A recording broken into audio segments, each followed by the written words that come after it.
really want to kind of fail at something, if you like. I just very kind of just determined person. I think when I just did my recent sort of accounts, if you like, at the end of the tax year, I'd already made more in my first year than I did as a full-time teacher on like a per pay scale 3.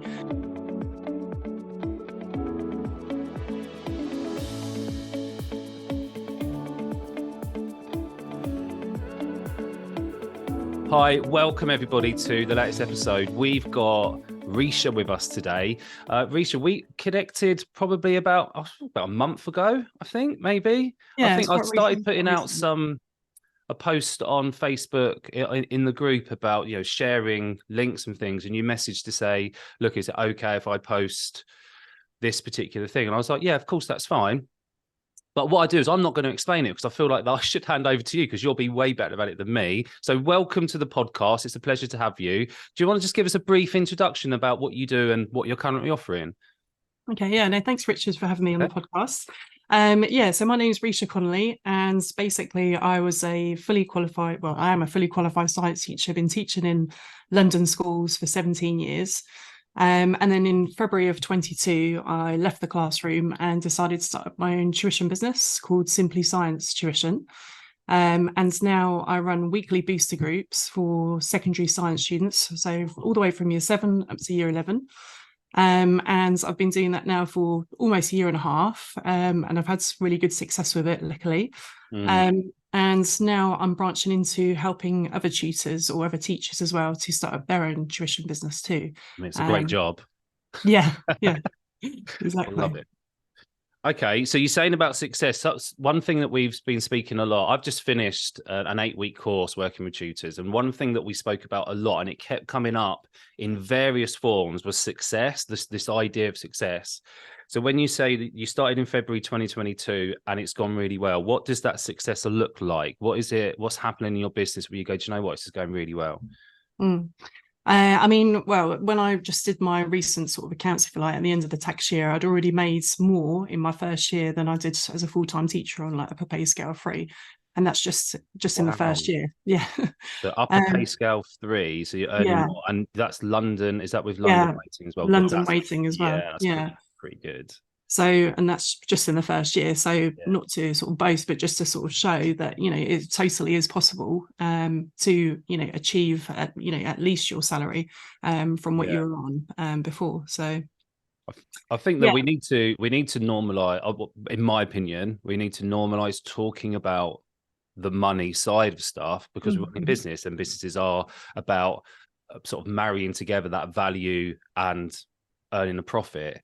And we need to inspire people to say that this is a genuine possibility for people. If you feel stuck in any way within teaching, you're not sure whether to go towards it, it's up to people like us to kind of open the door and say, come on, you can do it. And you might end up being a bit of an outlier in doing it so fast, because most will take a kind of it's taking me 2 or 3 years to get there, but to do it within 18 months is a bit of a journey. We were speaking just before we press record. I want to go dig into the early stages of teaching, because it's quite an interesting route in.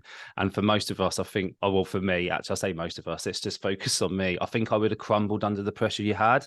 Can you tell us a little bit about how you got into teaching in the first place?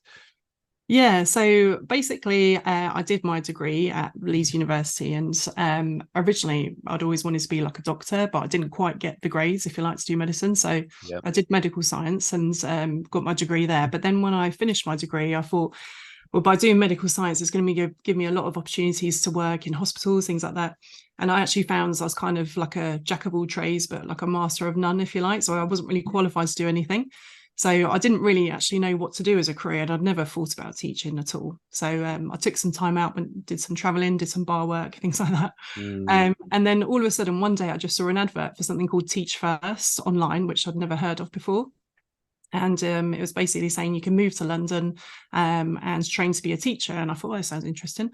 So I applied for it and ended up getting on it. And this was in, I think, like the second year of it running. So now it's quite a big big thing, and they do it not just in London but across the UK and also in different countries as well. But basically what it was, I had to then so I moved to London, and I had 6 weeks training at Canterbury University, sort of teacher training if you like, but just for literally 6 weeks, like a summer camp.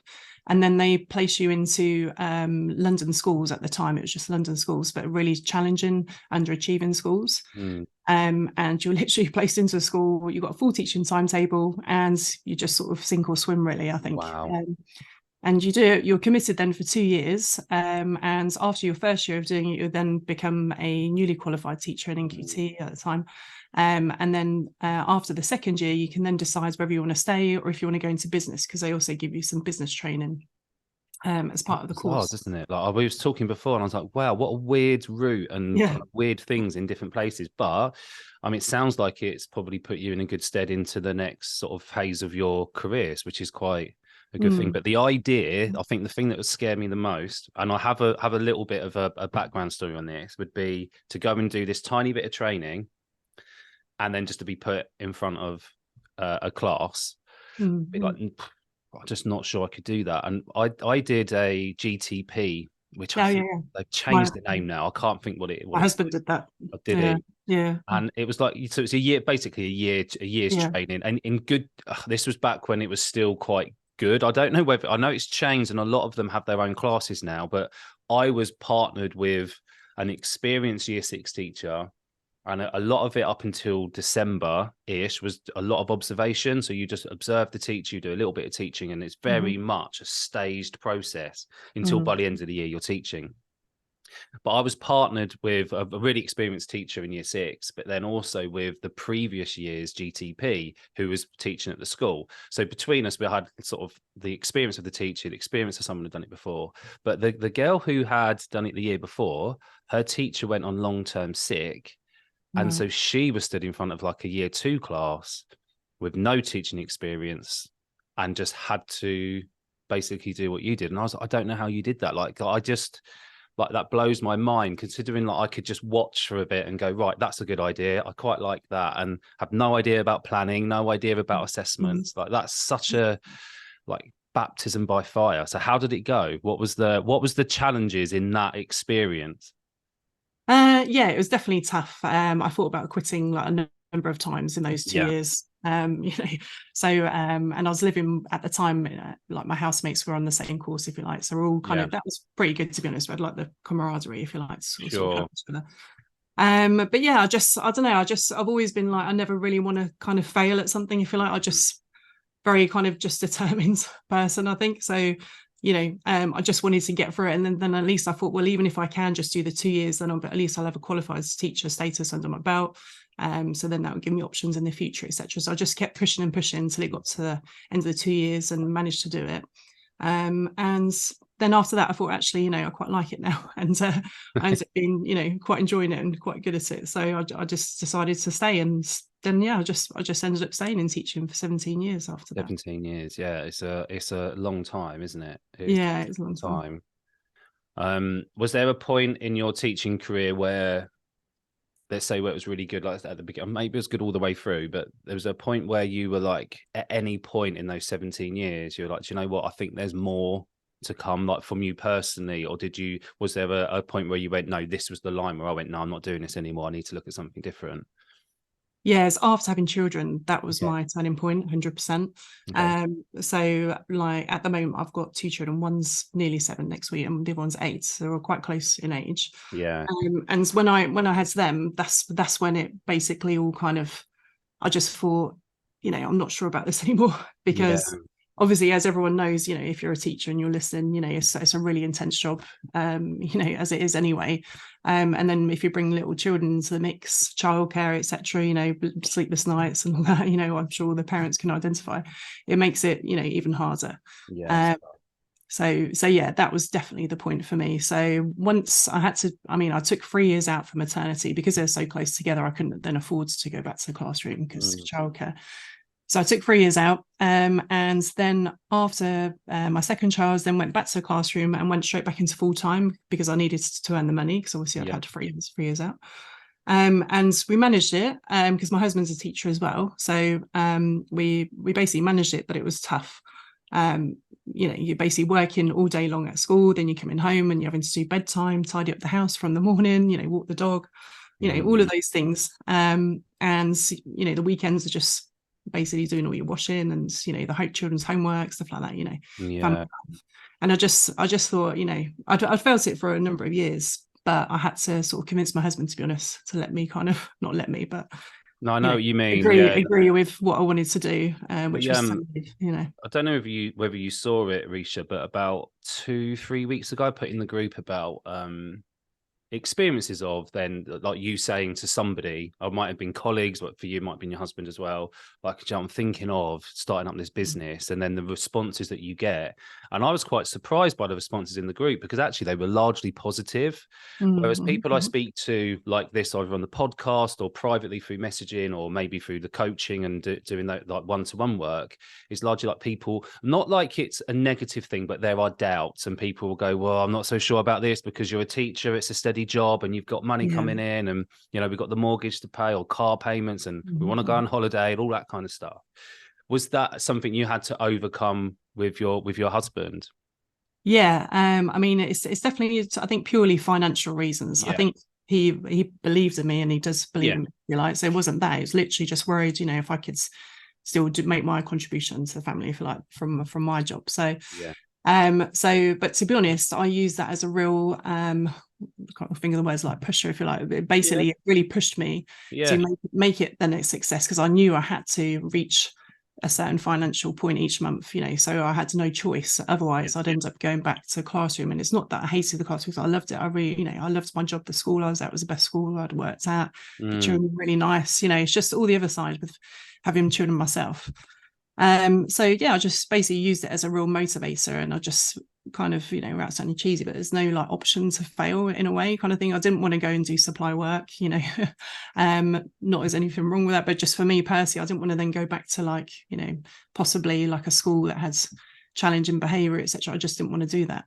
So I just used it to motivate me to make it. What interests me there, when I first started looking at like moving towards supporting other tutors like yourself have, I joined a mastermind and with other coaches and other businesses that were supporting other businesses, so to speak.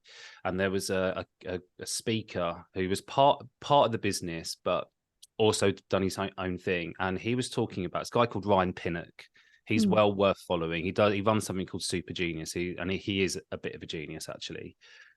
But he talks about having tension. And if there's no tension, we tend not to really do it. And then I put into the mix, particularly over the last couple of months, something which I've been like pondering a little bit and then doing a bit of research, is we often are running away from something, but that's not like running away from teaching, because like you say, most of us will go, I absolutely love the teaching. I love some of the schools I worked at, absolutely love them. The community and the colleagues are great, and obviously children are amazing, and children are definitely not the issue in most cases, right? It's not what we're getting away from. But if you're running away from something, there also needs to be something that you're running towards. And actually there's that whole, like you were saying, that push, but also that drive to achieve what you need to. And so Ryan Pinnock described it as having like an elastic band.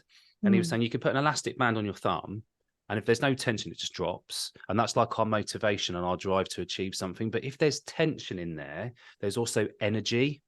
And so the more tension there is, the more energy you have. You can't overdo it, because it all snaps and falls away, which is when we kind of end up with the moments like I had when I first walked away from teaching. I had a complete breakdown over it. My identity was all wrapped up in it, and what was I if I wasn't a teacher, and all of those kind of things. But when I started finding my drive again and my mojo, the tension was just right. I was like, well, I'm running away from something, but I also know I want to achieve something in my business, whether it was a monetary amount or when it was for me in the beginning.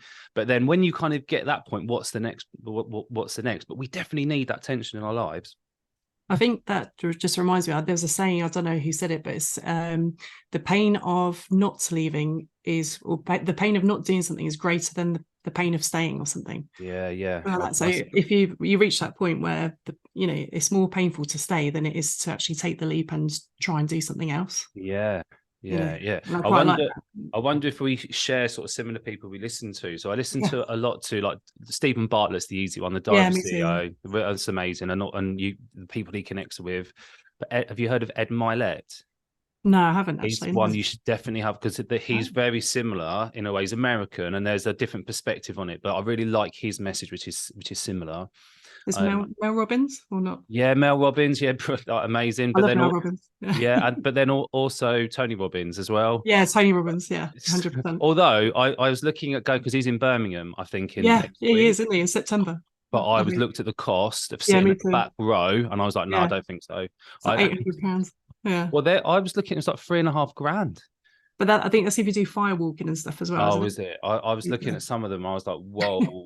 Yeah, I Yeah. mean, I'm not afraid to invest in stuff like that if it's going to be. I Mm, suppose I quite like the intimate events where there's kind of maybe a couple of hundred. It's quite mm, nice. mm. But there's also, I mean, sharing people like Nick James does good events as well. He's expert empires, and that's where I found out about Ryan Pinnock as well. And also in those kind of communities are like-minded people. So Yeah. it's not just about the events. It's a bit like the group, really. And even like in the course that we've just finished, like we've just had 41 tutors go through the course, Yeah. but Amazing. the messaging inside each of the kind of, I suppose, modules, if you like, it is strong. But at the same time, I think what actually provides the ongoing support is the fact now they're in a community of people. There's accountability groups, there's people bouncing ideas off one another. So when you go to these events, you're not just paying for the event, you're paying to be with other people who are similarly minded to you, which is so powerful and provides so much energy. Right, 100%. Mm. let's move on, Risha.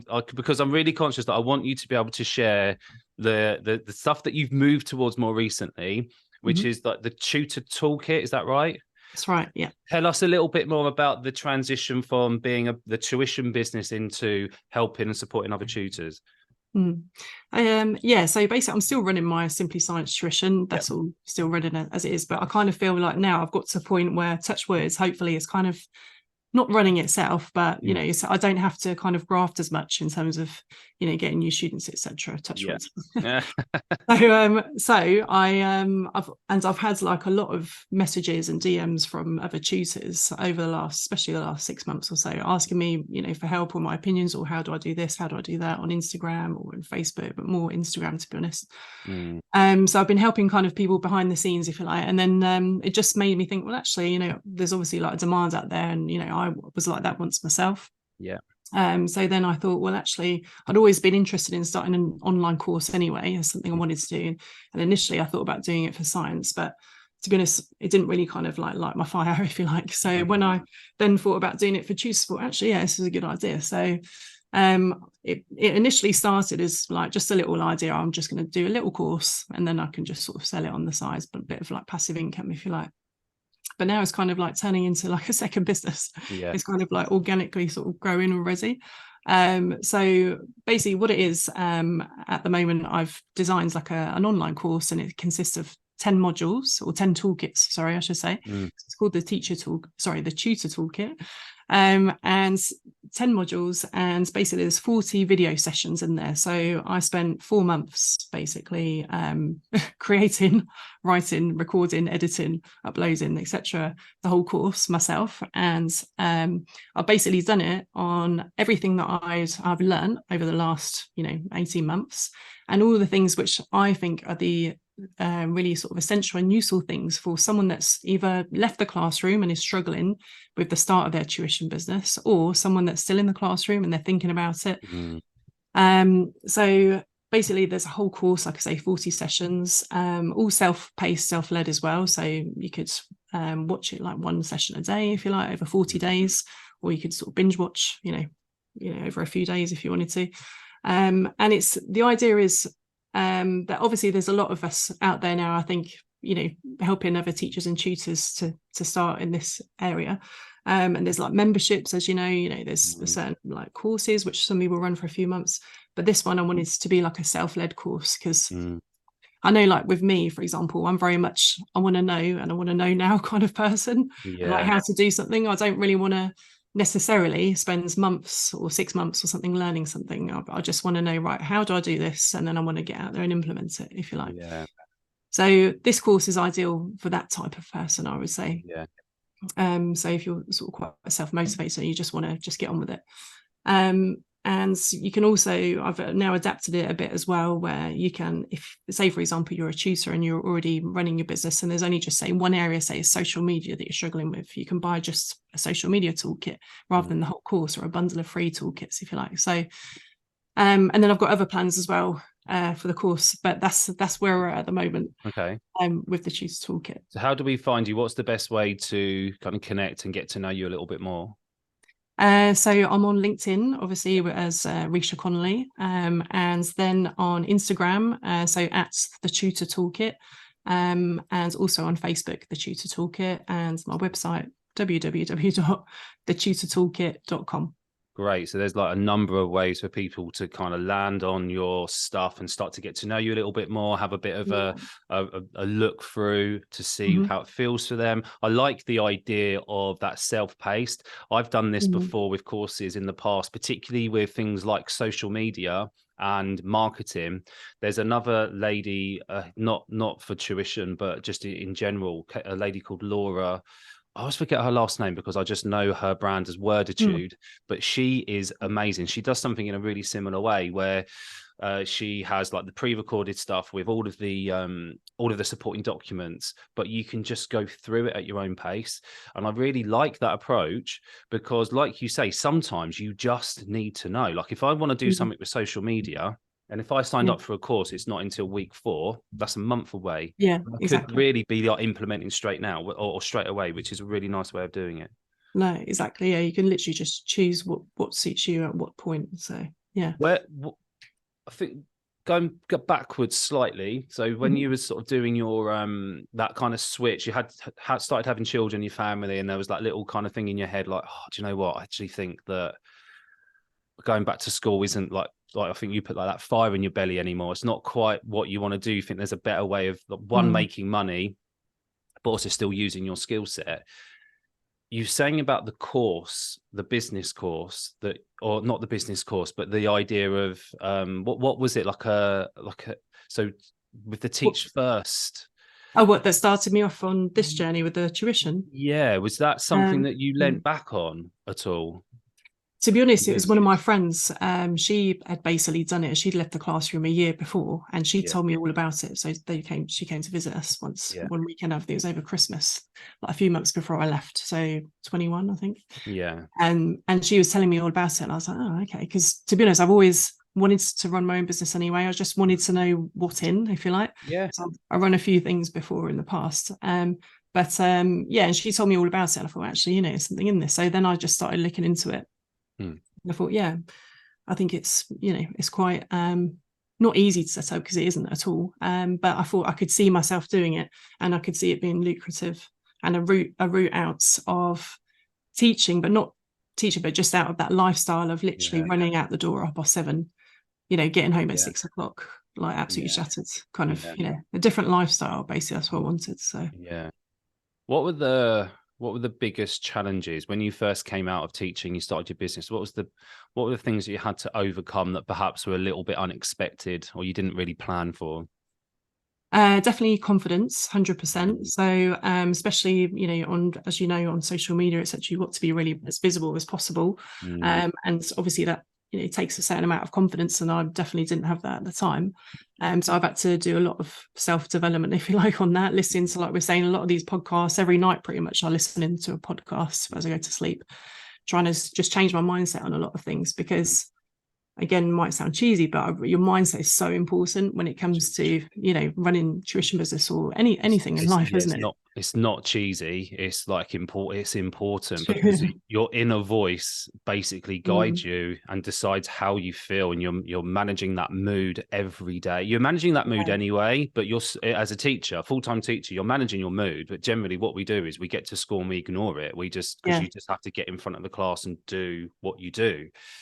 I think now, I don't know now for you, and I'll ask you this question, I'll tell you what happened to me, is now you have a little bit more space and time. I don't know if that's true, Rysia. Yeah. Like, I found that more important. I found that harder.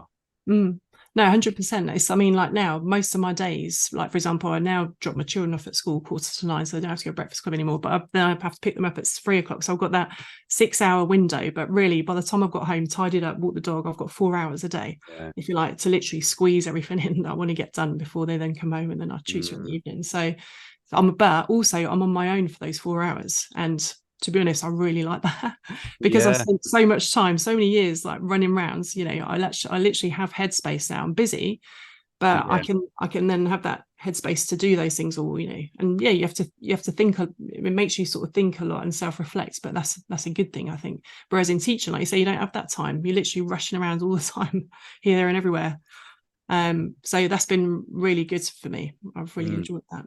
I think that my initial part with that, I found that really, really hard, like, because I wasn't used to it. I was quite a good reflector back in the day because I used to work for social services. So there was an element of, at the end of every day, you'd kind of have to reflect in one way or another. There'd be either notes you'd have to prepare and on files if you've been out to see families.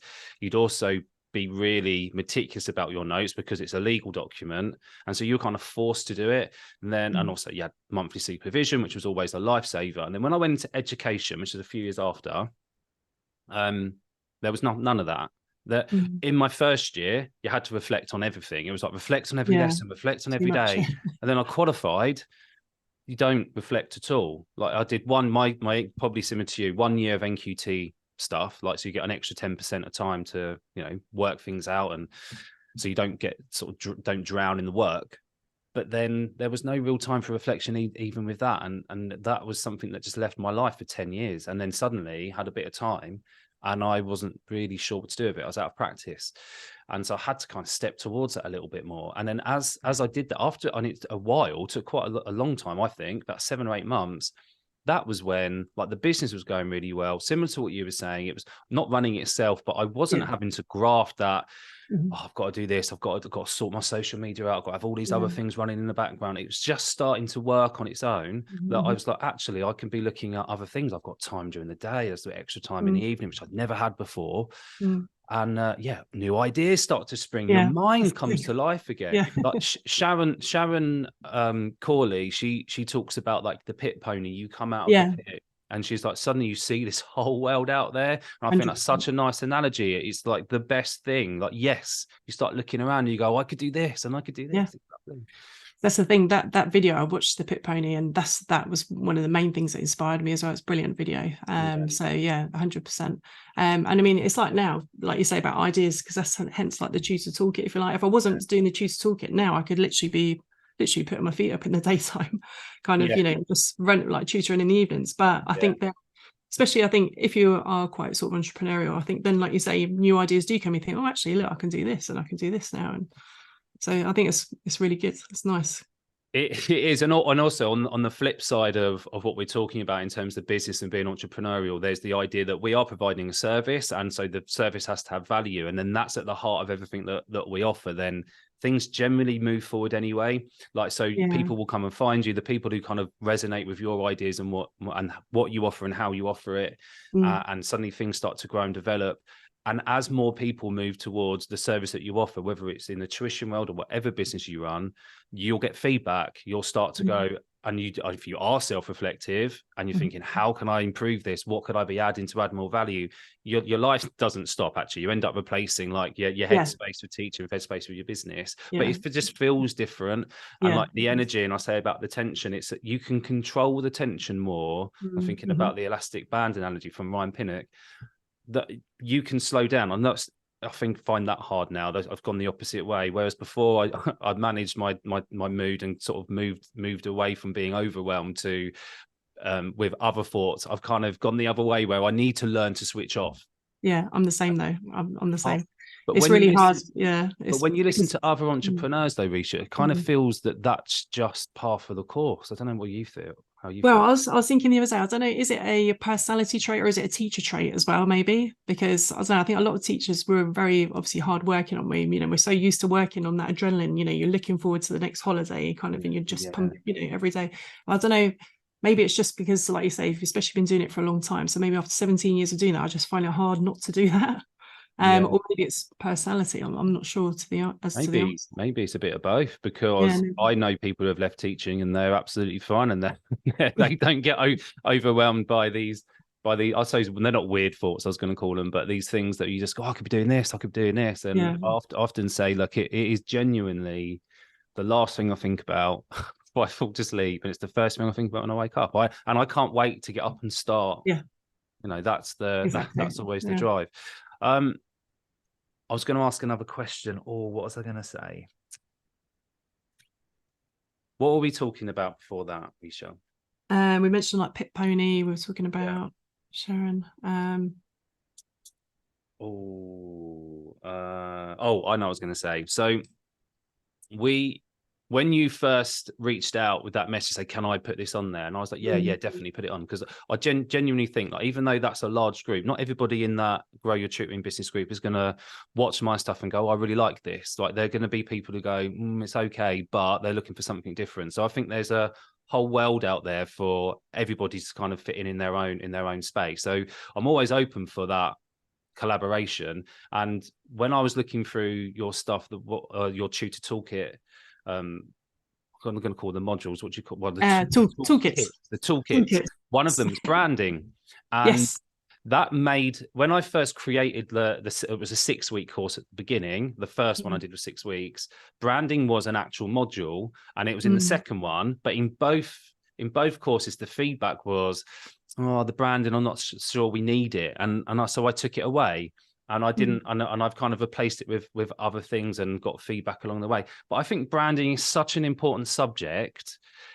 And I was like, I see you got branding. How was that received? And you was like, I'd love to kind of share some stuff. So without giving everything away, what would you feel is the most important part of your branding course that would improve a tuition business? Well, I think, like you say, maybe some people might think that branding isn't that important, like especially if you just even if you just want to tutor on the sides just as an additional income. But however, as you know, like the tutoring world is saturated with tutors. If you go on Facebook, you go on Instagram, there's loads of them. The same with business coaches, etc. There's loads. So you've got your branding is so important in order for you to stand out from the crowds, if you like. So I talk about this recently as well on my Instagram page, but like being visible, and again, it links to confidence as well. So, but sometimes you just got to push through those barriers and, sort of believe in yourself, just show your face, because like you say on your group, and thank you so much for letting me share on your group, because I really appreciate that. But, like you say, some people might not resonate with me, and that's fine. Some people resonate more with you, or some people, with other people, So, and we're all like that, aren't we? And it's the same with tutors, though. So same with, when parents, if they're looking for a tutor, not everyone's going to resonate with you, and that's fine. So branding, I think, is really important. A, to make you stand out. B, to sort of show your personality. So, and again, that will either attract more people to you or not. But it's I just think it's really important in terms of your tutoring business. So the one thing that I always come back to is like the personal branding over anything else. Like you say, be visible, get your face out there, your voice out there. And I mean, we were probably talking, I don't know if we was on when we press record or not, but we were talking about just even like your hand gestures and what have you. Just I always say, be your authentic self, because it's the easiest thing in the long run. I think it's really hard when you first start, because you're kind of like, I just want to be who I think the other person wants me to be. Like, what would my clients want to hear, rather than just going out and being yourself? And that takes a little bit of time and effort. But then in 5 years' time, you'll just keep turning up as you. It's the easiest thing. You don't have to wear a mask or anything. Yeah. The one thing which really astounded me when I started doing research around this was that when you compare personal people on, say, Twitter or Instagram, and then what they're really known for, their companies, and you compare who gets the most follows and who gets the most where they get their audience and their clients from, somebody like, and we're going to go really big, so I it's not always comparable, but you'll get the message. Like Elon Musk has something like, I don't know now because it's probably changed, but it's something stupid like 50 million people follow him on Twitter, but Tesla only has 1 million. Were you saying this in the group the other day? So I've heard this as well recently. I can't remember. I do talk about it quite a bit, because it always amazes me that people go, I like, for example, do a Facebook page but just put the icon of their logo on rather than their face. And if you do that, you are missing out, because, and I think you've put it, and I know there's a couple of other coaches in the group now. There's Samantha McDutter as well, and I know there's one other, but I can't remember her name. I'm so sorry, I can't give you a plug right now because I can't remember it. People buy from people. Yeah, it's the most simple thing, and people 100%. Connect with people. Don't buy from businesses, they actually buy from the people that are in. If it's a massive company, they buy from the salespeople they're talking to and the relationships they build up. But on our level, parents are going to be contacting you as a tutor, and they want to know that they can work with you. They want to know that they like you. What they don't want to see is just a nice logo. They want to see you are turning up and what your voice is like, all that kind of stuff. So your personal branding is important. And I reflect back on that kind of module, and that I must have missed something.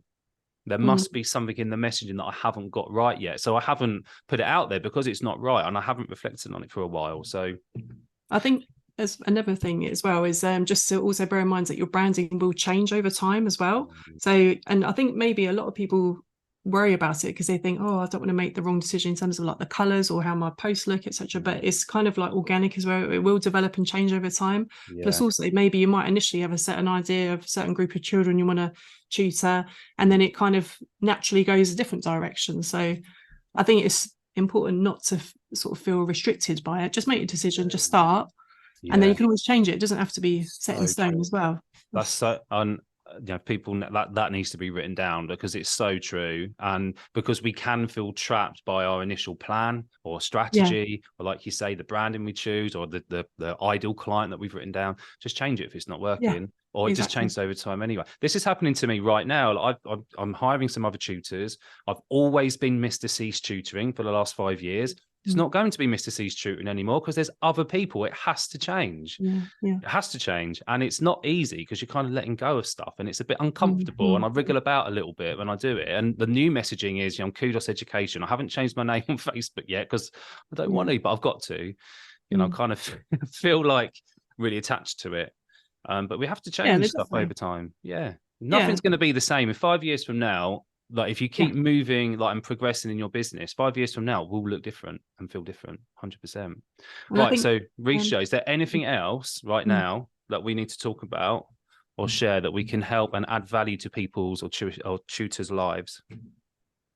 I would say the main thing is, if you are thinking about becoming a tutor, either if it's on the side, or if you want to think about leaving the classroom, running your own tuition business, whatever level it is, I think it's important just to kind of again, believe in yourself and just give it a go. Okay. Literally, there's something I was reading the other day. I don't know if it's you. I'm reading so many things at the moment, but they're saying, it might have been you actually, but how many summers have you got left? Or, how many, there's something about how much time have you got left? And again, not in a morbid way, but kind of I'm 43 now. So I don't know, I might have 20 summers left or 20 years left, so am I going to spend that time running out the door up past 7, or am I just going to try something else? And if it fails, then that's fine. You've given it a go. You can go back to teaching. Even now I get emails on most days, from agencies or, saying there's teaching jobs available. So I think the key thing is, if it's something you're thinking about doing, don't feel afraid about giving it a go and doing it. Okay. It might take some time, and it's not an easy option either. It is hard work to get it all going. And I think that, maybe might put some people off, but you've got to be prepared. If it's something you want to do, if you put the work and the effort into it, then you can make it a success. I think what I like about your message in general, and I'm quite passionate about this, is that if you're going to move into the area where you're going to support other people to grow, there has to be that level of, look, this is the real life. I see a lot, not so much for tutors to other tutors, but in the coaching world in general, it's here's a magic playbook. If you just go and implement this, you're gonna have £1 million in 2 years. You just go, really? Look, there is a little, guess what, there's a little bit of effort involved, and sometimes you're going to put all that effort in, and there's not going to be a reward at the end of it, because that's what business is like. I'm going to add to this is that I think if you're definitely starting out for new, and you just need to get going, like Risha just said there, just start, right? You can figure all the other little bits out. There was somebody in the group actually about a week ago who was saying, I need to know, there was a big kind of post, give me some advice. And I think there was about 5 or 6 things they listed out. And not one of them was about finding a client and going to teach. I was like, you need to do the most basic thing. Just put yourself out there and start booking clients, because all those other things on your list, you'll figure out in the first month. And once you figured it out, you don't have to think about it anymore. Actually, you just need to know whether you can find clients with the messaging that you got, and then you can start doing it. And that's it. Just go out there, get yourself visible, book your first client, figure everything else out along the way, and you'll be fine. And the other bit I'm going to add into that, if you feel completely lost, there are people there that will advise you. There's free advice in the group. There's free training in the group. You've got Rysia's self-led courses that you can go and have a look at, and they're reasonably priced, right? I would say they're reasonable. How much is a single toolkit? So one toolkit is £47, which, to be honest, so like I say, if you wanted to know, just say about group tuition, for example, I've also got like a free booklet on that, right? Which you can links. We'll have all the links for you. Don't worry. Look, so, or if, say, for example, if you wanted 3, so say you wanted one on confidence, on money, like the financial side of things, and maybe software and apps, because a lot of people ask me about that, then you can buy free toolkits for £127. And there's all videos within there, or the whole course is £347, and that's for like about 6 hours worth of video content, concise, to the point, everything that I've learned, everything that I've done in my business. So you can find support if you're looking to starting out and you're not sure, you're feeling a little bit like, oh, I don't know where to go. There's somewhere for you to turn in every direction. Not sure about that one particular thing. There's something to help you out. Don't be afraid to invest in yourself. And you might go, oh, £47. I don't know if I've got that, but that £47 is going to help you earn thousands a month. It will be the best investment. And I say that the investment that you put into yourself now has the ability to 100 times or 1,000 times itself into the future. It's just what happens. And all of this stuff as well, like you say, so many of us out there now giving lots of free content, or you've got YouTube, the University of YouTube, you can learn all of this on YouTube. You could literally go there now and you wouldn't have to pay any money to anybody for anything, but it's going to take you a long time. So it's about sort of fast tracking that progress. If it's something you want to sort of fast track, or if you're, a bit more laid back about it, you can do it in your own time. But it's tension. There was something happened in the group about 3 or 4 months ago, and I think I was selling a workshop. There's something was come up. I was selling a workshop, and someone put underneath like, "Oh, this is available for free," and it is. Everything's available for free. But the thing is, with free advice, it's as good as what you pay, right? Free advice is worth every penny. Now, and there was a little bit of an ag in there that got a little bit not heated, because I don't really join in with that sort of stuff. And then I did a Q&A with Sharon, and then that person popped up again and was like, "Oh, this is the free advice I was talking about." And I was like, "Look, free advice is there. I've taken free advice. I watch YouTube channels all the time. I listen to podcasts, but I can guarantee you that if you've paid money for something, you pay attention." And that is just what happened. You are now invested emotionally and financially, and you work harder. Yeah, 100%. The same applies to tuition really as well, like in terms of pricing. A lot of people, especially say for group tuition, a lot of people underprice themselves, I think. Yeah, totally. But actually that often gives a message that it's not as good. So sometimes it is better to. There's a really interesting book actually on this. It's called, I think it's just called Influence. It's a Cialdini book. So he's done quite a couple of really kind of like bestsellers that have been around for decades. But there's a story in there about a jewelry shop. And they have like this horrible, he described it as horrible. I don't know what it looked like, but it was like these emerald green set of a necklace, a bracelet, and a ring. And it was, I'm going to make up a price. It was £1,000. I can't remember what the price was. And they hadn't been able to sell them. It had been in the shop window for 6 months. The shop owner was going on holiday, and he'd left a note for the assistant to put it half price it. But there was a mixed communication. What he did was double the price to £2,000, and they sold it. He sold it that week. And so this idea of like the price represents the value, the perceived value. The perceived value is super important. So if you're selling tuition at £10 and you've got someone else selling at 100, the perceived value would be the £100 one's going to be better. Yeah, 100%. There's so much truth in that, definitely. Yeah. But don't underprice yourselves either. Some really amazing takeaways. value your services. Yeah, definitely. Thank you so much, Rysia. Thank you very much. It's been a pleasure chatting to you and sharing your overall insights and everything, and also just your journey into teaching and away from teaching and your reasons. I'd love to collaborate with stuff in the future. I think there's a world where all of us can get together. All of us people who are trying to support tutors can get together and collaborate and help as many people as we can. I think there's a real project underway already, kind of in our all separate little spaces where we're doing. I think it's a world where we could all get together and kind of help as many people as we can. Definitely. No, thank you so much. Really enjoyed it. It's been a pleasure. We will speak to you real soon. See you later. Thank you. Bye.